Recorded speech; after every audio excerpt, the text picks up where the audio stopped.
పెహల్గాం ఉగ్రదాడి తరువాత భారత్ పాకిస్తాన్ మీద ప్రతీకారం తీర్చుకుంది.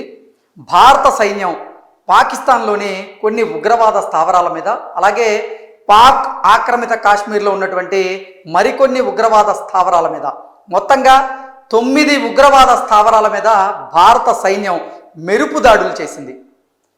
ఆపరేషన్ సింధూర్ పేరుతో భారత సైన్యం నిజంగా ఉగ్రవాద స్థావరాల మీద విరుచుకుపడింది.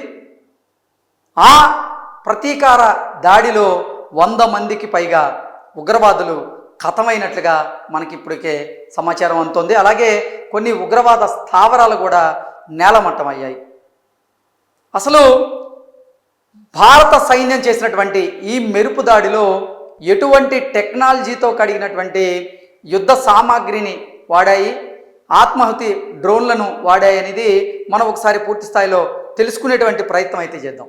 పాక్లోని ఉగ్రవాదులకు కాలరాత్రి అంటే ఏంటో భారత్ చూపించింది. త్రివిధ దళాలు అత్యంత సమన్వయంతో నిర్వహించినటువంటి ఆపరేషన్ సింధూర్ కోసం భారత అమ్ముల పదులోంచి అత్యాధునిక ఆయుధాలను బయటికి తీసింది.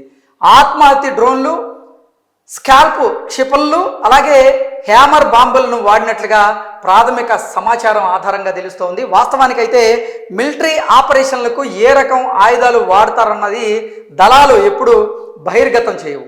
నిజంగా ఆర్మీ ఆపరేషన్స్లో వాడేటువంటి ఈ సామాగ్రి గురించి అయితే నిజంగా ఆర్మీ బలగాలు బహిర్గతం చేయవు, ఎందుకంటే అది భద్రతకు సంబంధించినటువంటి అంశం కాబట్టి. కాకపోతే ఆ దాడి ప్రభావాన్ని బట్టి ఏ క్షిపణులు వాడుంటారు, ఏ టెక్నాలజీ కలిగినటువంటి యుద్ధ సామాగ్రిని వాడుంటారు అనేది ఒక అంచనా అయితే మనం వేయవచ్చు. అవి లక్ష్యాలను ఛేదించినటువంటి తీరు ఆధారంగా అంచనాలకి వస్తూ ఉంటారు. తాజాగా ఆపరేషన్ సింధూర్లో 9 ఉగ్రవాద స్థావరాలను నేలమట్టం చేసేందుకు వేరు వేరు ప్రదేశాల నుంచి ఏకకాలంలో భారత సైన్యం అయితే దాడులు నిర్వహించింది. ఉగ్ర స్థావరాలపై ఆత్మాహుతి డ్రోన్లు, ఈ దాడులకు దళాలు ఆత్మాహుతి డ్రోన్లను వినియోగించినట్లుగా తెలుస్తోంది. వీటిని లాయిటరింగ్ మ్యూనిషన్ అని వ్యవహరిస్తారు. ఇవి నిర్దేశించినటువంటి ప్రాంతాలను చేరుకొని లక్ష్యాలను గుర్తించి లక్ష్యం మీద విరుచుకుపడతాయి. వీటిల్లో నిఘా సామర్థ్యాలు కూడా ఉంటాయి. భారత అమ్ముల పదిలో ఈ రకం డ్రోన్లు చాలా ఉన్నాయి.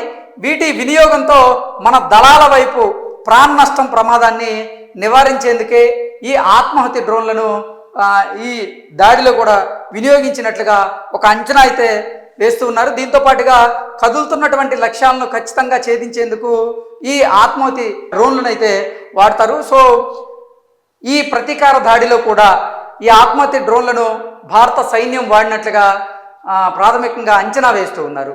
శత్రు దేశంలోకి చొచ్చుకెళ్ళేటువంటి స్కాల్ప్ అంటే స్ట్రామ్ షాడో అని కూడా ఈ స్కాల్ప్ని పిలుస్తూ ఉంటారు. స్కాల్ప్ క్షిపణులను స్ట్రామ్ షాడో అని కూడా అంటూ ఉంటారు. వీటిని ఫ్రాన్స్ అభివృద్ధి చేసింది. ఇది దీర్ఘ శ్రేణి క్రూజ్ మిసైల్, దాదాపు 250 కిలోమీటర్ల దూరంలోని లక్ష్యాలను కూడా ఛేదించేటువంటి సామర్థ్యం అయితే దీనికి ఉంటుంది. శత్రు దేశాల్లోకి చొచ్చుకొని వెళ్ళి దాడి చేసేందుకు వీటిని ఎక్కువగా వినియోగిస్తూ ఉంటారు. దీన్ని యుద్ధ విమానాలపై నుంచి ప్రయోగించేటువంటి అవకాశం అయితే ఉంది. భారత్ తాజాగా చేసినటువంటి దాడిలో ఫ్రాన్స్ తయారు చేసినటువంటి రఫేల్స్ నుంచి దీన్ని ప్రయోగించి ఉండొచ్చు అంటూ కూడా భావిస్తూ ఉన్నారు. అలాగే బంకర్లను ధ్వంసం చేసేందుకు హ్యామర్లను కూడా ఈ దాడిలో ఉపయోగించినట్లుగా తెలుస్తూ ఉంది. బలంగా నిర్మించినటువంటి బహుళ అంతస్తుల భవనాలు, బంకర్లను ధ్వంసం చేసేందుకు భారత సైన్యం ఈ దాడిలో హ్యామర్ బాంబులను కూడా వినియోగించినట్లుగా ప్రాథమిక అంచనా అయితే వస్తూ ఉంది. ఇది స్మార్ట్ బాంబు కోవలోకి వస్తుంది. లక్ష్యానికి 50 నుంచి 70 కిలోమీటర్ల దూరం నుంచే ఈ హ్యామర్లను అయితే ప్రయోగించవచ్చు. ఎంత ఎత్తు నుంచి దీన్ని ప్రయోగిస్తారన్న దానిపైన ఇది ఆధారపడి ఉంటుందంటూ కూడా ఈ ఆర్టికల్ సారాంశం. భారత్ దాడి చేసినటువంటి లక్ష్యాల్లో జైషే మహమ్మద్ స్థావరానికి చెందినటువంటి అత్యంత కీలకమైనటువంటి భావల్పూర్లోని మర్కజ్ సుభాన్ ఉంది. ఇది సరిహద్దుకు 100 కిలోమీటర్ల దూరంలో ఉంది. జైషే మహమ్మద్కు చెందినటువంటి ప్రధాన కార్యాలయంగా దీన్ని చూస్తూ ఉంటారు.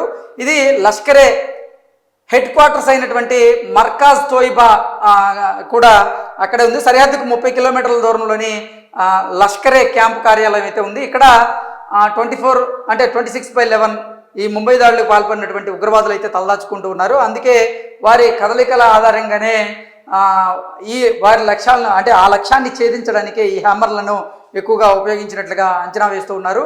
అత్యంత సమన్వయంతో అంటే పాక్లో ధ్వంసం చేయాల్సినటువంటి ఉగ్ర స్థావరాలపై దాడులను ఎయిర్ ఫోర్స్, ఆర్మీ, నేవీ సమన్వయం చేసుకుంటూ అత్యంత వ్యూహరచనతో ఈ దాడులను అయితే విజయవంతంగా పూర్తి చేశారు. అతిపెద్ద ఉగ్ర స్థావరాలైనటువంటి బహల్పూర్ అలాగే మురుద్కేలను ధ్వంసం చేసేటువంటి బాధ్యత వాయుసేన స్వీకరించినట్లుగా తెలుస్తోంది.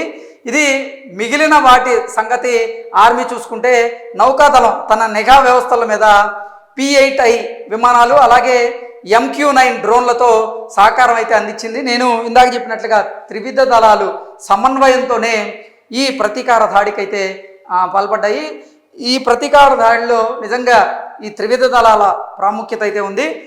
ఇందాక మనం చూసుకున్నట్లుగా అంటే ఎయిర్ ఫోర్స్కి సంబంధించి అంటే ముర్కిదేను ధ్వంసం చేసేందుకు వాయుసేన ఆ బాధ్యతలు స్వీకరిస్తే మిగిలిన వాటి సంగతి ఆర్మీ చూసుకుంది. అలాగే నౌకాదళం మాత్రం నిఘా వ్యవస్థల మీద కన్నేసి వారి ప్రోత్సాహాన్ని అయితే అందించారు. ఓవరాల్గా చూసుకున్నట్లయితే అసలు అంటే భారత్ పాకిస్తాన్లోని ఉగ్ర స్థావరాల మీద చేసినటువంటి దాడిలో వాడినటువంటి అత్యాధునిక పరికరాలకు సంబంధించినటువంటి ప్రత్యేకతలు అయితే ఇవే అన్నట్టు చెప్పుకోవచ్చు. భారత అమ్ముల పొదలోంచి అత్యాధునిక ఆయుధాలను అయితే బయటికి తీసి ఈ ప్రతీకార దాడికైతే ఉపయోగించింది.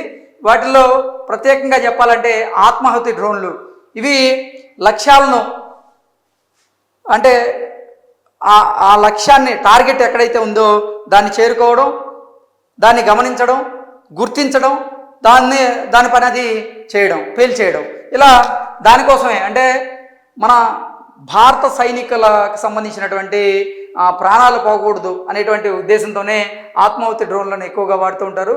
అలాగే స్కాల్ప్ క్షిపణులు వీటిని కూడా ఎక్కువగా ఈ దాడిలో వాడినట్లుగా ప్రాథమికంగా అయితే అంచనా వేస్తూ ఉన్నారు. Thank you so much.